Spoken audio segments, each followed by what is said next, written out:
Video में हम लोग स्टार्ट करेंगे एनसीईआरटी सार संग्रह पुस्तक से मध्यकालीन भारत के इतिहास से जो है आपके पहले टॉपिक को, जो कि है आपका भारत पर मुस्लिम आक्रमण। ठीक है ना।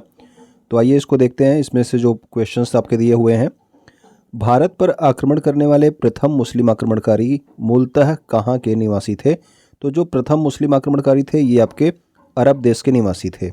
ओके। वर्ष 711 में भारत पर सर्वप्रथम मुस्लिम आक्रमण किसके नेतृत्व में किया गया था? तो ये 711 की बात कर रहा है, तो इसमें जो है उबैदुल्लाह जो है ये आपका सही आंसर होगा। जबकि आपने जो पढ़ा है वो आपने 712 से पढ़ा है। वर्ष 712 में मोहम्मद बिन कासिम ने सिंध के राजा राजा का क्या नाम था, राजा दाहिर, इनको पराजित करके थट्टा के समीप देवल बंदरगाह को अपने कब्जे में लिया था। तो ये जो आपका आप लोग पढ़ते हो मोहम्मद बिन कासिम के बारे में, ये 712 में आया था। जबकि पहला मुस्लिम आक्रमणकारी कौन था? 711 में उबैदुल्लाह था। ओके। नेक्स्ट क्वेश्चन हमारा है, सिंध के क्षेत्र में मोहम्मद बिन कासिम ने अंतिम विजय किस नगर पर प्राप्त की? तो अंतिम विजय जो नगर था उसका नाम था मुल्तान, और इसे स्वर्ण नगरी भी कहा जाता था। ठीक है ना। तो ये भी आपका सिंध क्षेत्र का ही नगर है, मुल्तान। भारत में जजिया कर लगाने वाला प्रथम शासक कौन था?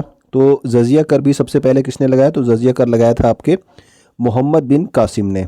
ओके। सिंध क्षेत्र में अरबों द्वारा किसका प्रचलन प्रारंभ किया गया? तो सिंध के क्षेत्र में जो है जब ये अरबों ने आक्रमण करके वहाँ पे कब्जा कर लिया, तो उन्होंने वहाँ पे ऊँट पालन और खजूर की खेती करना प्रारंभ किया। ओके। अगला क्वेश्चन है, अरबों के पश्चात भारत में किस विदेशी आक्रमणकारियों का आगमन हुआ? तो पहले अरब आए थे, मोहम्मद बिन कासिम अरब था। उसके बाद जो है आपके जो आक्रमणकारी आए वो थे आपके तुर्क। ठीक है ना। तो जो आपके गजनवी के बारे में आप लोग पढ़ते हैं वो क्या है? वो आपका तुर्क जो है आक्रमणकारी है। अगला क्वेश्चन देखते हैं, तुर्की में गजनवी वंश की स्थापना किसके द्वारा की गई थी? तो गजनवी वंश जो आपका है उसकी स्थापना की थी अलप्तगीन गजनी ने। ओके। और भारत पर प्रथम तुर्की आक्रमण किसके द्वारा किया गया था? तो सुबुक्तगीन गजनी ने पहली बार जो है भारत पर आक्रमण किया था, जो कि एक तुर्क था। ठीक है ना। तो भारत पर प्रथम तुर्की आक्रमण की बात हो रही है। अगर आपका अरबी आक्रमण होगा उबैदुल्लाह। ओके।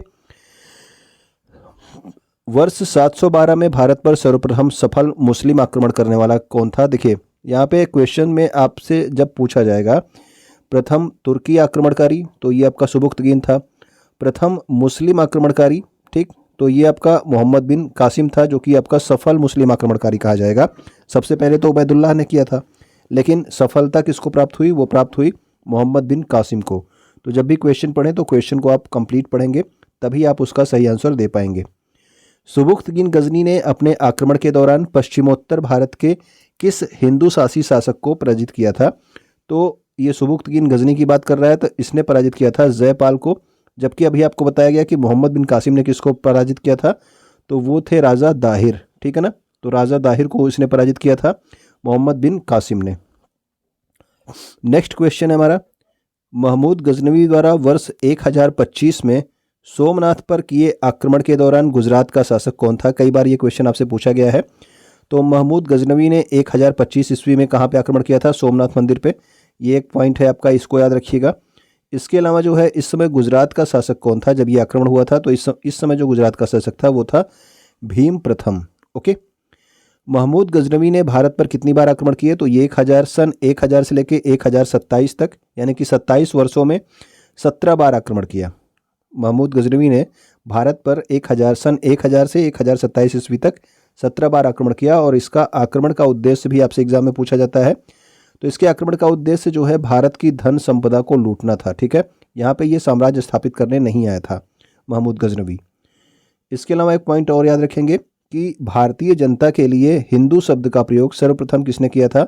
तो ये अरबों ने किया था, क्योंकि ये सिंधु नदी के पास का क्षेत्र था, तो ये सिंधु नहीं बोल पाते थे, ये आपके हिंदू बोलते थे। अगला हमारा है, महमूद गजनवी के साथ भारत आने वाला प्रसिद्ध इतिहासकार कौन था? तो भारत आने वाला जो प्रसिद्ध इतिहासकार था महमूद गजनवी के साथ, वो था आपका अल बरूनी, और उत्बी भी आया था। ठीक है ना। तो आपका जो प्रसिद्ध है, जब सबसे ज़्यादा प्रसिद्ध है वो आपका अल बरूनी है। तो अल बरूनी की पुस्तक है किताब उल हिंद, जो सबसे ज़्यादा आपसे पूछी जाती है एग्जाम में। इसके अलावा उत्बी क्या है ये भी आपसे पूछा जाता है, तो उत्बी भी एक इतिहासकार था। ओके। और इसकी पुस्तक है कुताबुल यामिनी। इसके अलावा फिरदौसी की पुस्तक का नाम पूछा जाता है, ये है आपकी शाहनामा, और फिरदौसी को पूर्व का होमर भी कहा जाता है। ठीक, तो इन तीनों पुस्तकों को जो है आप जरूर याद रखेंगे। इतिहास से संबंधित ये तीनों पुस्तकें आपसे पूछ ली जाती हैं। महमूद गजनवी के पश्चात मोहम्मद गोरी जो है, इसके द्वारा भारत पर आक्रमण किस वर्ष किया गया? तो महमूद गजनवी आया था, फिर उसके बाद आया कौन?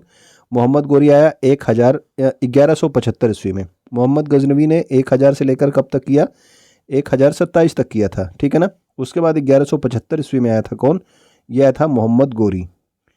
और इसने भी आक्रमण कहाँ पे किया था? तो मुल्तान पर आक्रमण किया था, जहाँ पे एकदम लास्ट में कौन जीता था?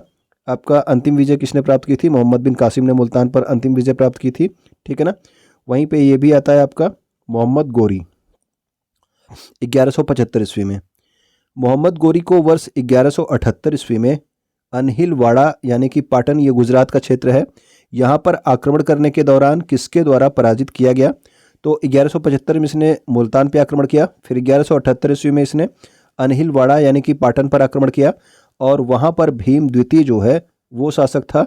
इसका जो है भीम द्वितीय का नाम मूलराज भी है। इसने जो है किससे पराजित किया था? तो मोहम्मद गोरी को पराजित किया था।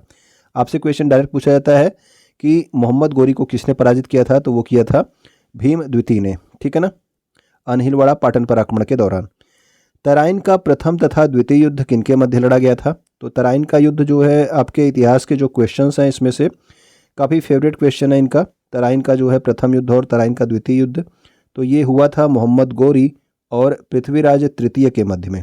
तो ये पृथ्वीराज जो चौहान थे, ये भी आपसे पूछा जाता है कि ये किस क्रम के थे, ठीक है ना। तो ये पृथ्वीराज तृतीय थे, यानी कि पृथ्वीराज थर्ड। ओके, तो ये आपके हो गए। पहला युद्ध कब हुआ था? पहला युद्ध हुआ था 1191 ईस्वी में, और इसमें मोहम्मद गोरी को जो है पृथ्वीराज ने हरा दिया था, तो मोहम्मद गोरी इसमें पराजित हुआ था। लेकिन द्वितीय युद्ध जो हुआ 1192 ईस्वी में, इसमें जो है पृथ्वीराज तृतीय जो है ये पराजित हो गया, और मोहम्मद गोरी जो है ये विजित हो गया, इसने विजय प्राप्त की। ओके, मोहम्मद गोरी ने कन्नौज के शासक जयचंद को किस युद्ध में पराजित किया था? तो जयचंद की सहायता से जो है इसने जो है द्वितीय युद्ध में किसे पराजित किया? पृथ्वीराज तृतीय को।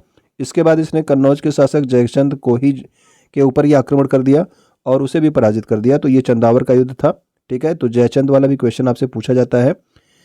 ये भी याद रखना है कि चंदावर का युद्ध हुआ कब था? तो ये हुआ था 1194 ईस्वी में।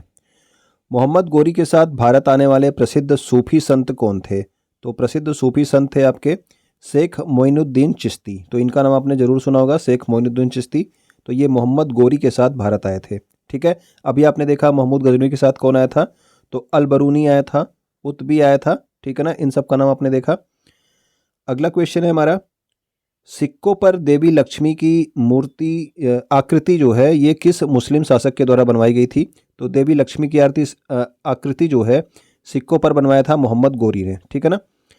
बख्तियार खिलजी, तो बख्तियार खिलजी का नाम भी आपने सुना होगा, और किस क्रम में सुना है? तो आपने सुना होगा कि इसने नालंदा और विक्रमशिला विश्वविद्यालय को किसने बर्बाद किया था? तो ये बर्बाद किया था बख्तियार खिलजी ने। तो बख्तियार खिलजी आया कहाँ से था?